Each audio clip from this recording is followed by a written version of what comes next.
نعوذ بالله السميع العليم من كل شيطان رجيم. بسم الله الرحمن الرحيم. الحمد لله والصلاة والسلام على رسول الله صلى الله عليه وسلم. سبحانك لا علم لنا إلا ما علمتنا إنك أنت العليم الحكيم. رب اشرح لي صدري ويسر لي أمري واحلل عقدة من لساني يفقه قولي.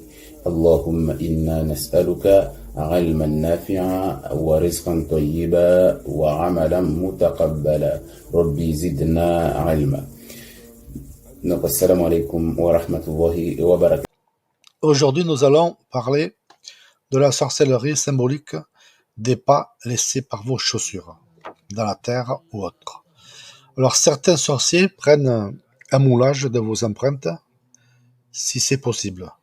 Ils vont alors se servir de photos, d'échantillons de quelque matière pouvant être récupérées sur votre empreinte. La sorcellerie se sert souvent de symboles. On prend par exemple un objet du malade qui le symbolise, par exemple ses cheveux, sa photo, son écriture, un habit, la trace de ses pas, justement, son écriture, même un mouchoir ou une serviette qu'il a encore utilisé il n'y a pas longtemps. Alors, puis il va réciter 34 incantations dessus en faisant diverses choses comme des nœuds, ou fermer un cadenas, ou piquer une poupée, mélanger des produits, etc. C'est suivant ce qu'il veut faire.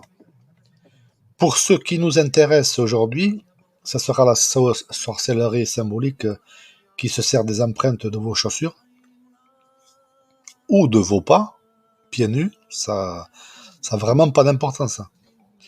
Alors plus exactement des traces de pas que vous avez laissées par terre. Ensuite, il va souvent essayer de placer cela dans un endroit inaccessible et répugnant ou représentant quelque chose de négatif, comme au cimetière par exemple, dans un puits, dans une étendue d'eau, dans un égout, etc. Dans le cas d'une sorcellerie symbolique, quand le malade se lave avec l'eau, l'effet qu'il avait part, mais la sorcellerie reste où elle a été faite. Et en fait, lui se lave, ça part et ça sent mieux, mais la sorcellerie est toujours au même endroit. Donc, elle lui renvoie l'effet à nouveau, peu à peu. Donc, il faut donc la détruire là où elle est, pour y remédier définitivement. Si on peut la retrouver et la brûler, ou la tremper dans l'eau coranisée, c'est vraiment l'idéal, mais c'est impossible le plus souvent. En dehors de ce cas où on trouve physiquement la sorcellerie, le traitement va se faire en 2 étapes. Alors la première étape consiste à découvrir ce qui a été fait. Le seul fait de comprendre ce qui a été fait affaiblit déjà la sorcellerie et permet à la personne de ne plus la subir sans comprendre ce qui lui arrive. Donc c'est un point positif déjà. Alors si la sorcellerie a été faite avec des chaussures de terre, plus pas, la personne va faire des rêves récurrents de véhicules, voyages, montures, maladies des pieds, etc. Là, on a une information intéressante pour reconnaître cette sorcellerie. Mais le rêve, il faut qu'il soit récurrent, pas une fois.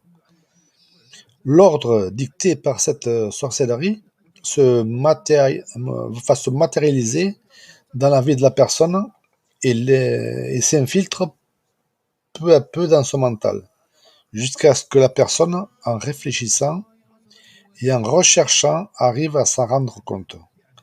Par exemple, la personne pourra résumer ses rêves.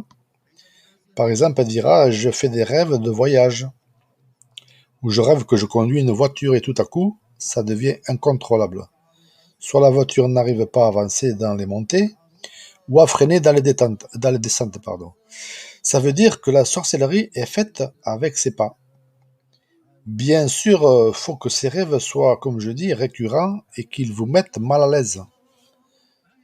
Quand vous parlez avec le malade, vous pouvez assez souvent trouver la phrase clé qui vous dévoile la sorcellerie. Donc la deuxième étape consiste à retirer justement ces sorcelleries. Alors pour ce faire, vous allez dire un verset du Coran adapté pour détruire cette sorcellerie. Donc chaque sorcellerie symbolique a son verset et sa sourate de destruction. Alors pour cette sorcellerie des pas et des chaussures, ça va être la sourate 38, verset 42. 2 fois pour enlever ces sorcelleries. Il faudra la dire 2 fois. Avec une bonne intention toujours. Une fois ceci fait, ne gardez pas vos chaussures, car le sorcier a déjà vos empreintes et pourra renouveler de nouveau cette sorcellerie sans problème. Alors, pour que le sorcier réussisse à faire une telle sorcellerie, faudra déjà que vos chaussures ne soient pas neuves. Faut que vous les ayez déjà mises plusieurs fois. Une fois vos pieds liés à vos chaussures, ce sorcier va passer par les traces de celles-ci pour vous atteindre. D'abord, par l'astral, qui ensuite se répercutera malheureusement sur le physique. Ça met quand même quelques jours, 1 semaine, 2 semaines, à se faire remarquer. Pour certaines personnes plus sensibles, telles que les Solélas, ça peut être plus rapide encore, donc 5 jours peuvent suffire. Qu'Allah détruise dans l'œuf ces sorciers et leur réserve le feu de l'enfer. Amin.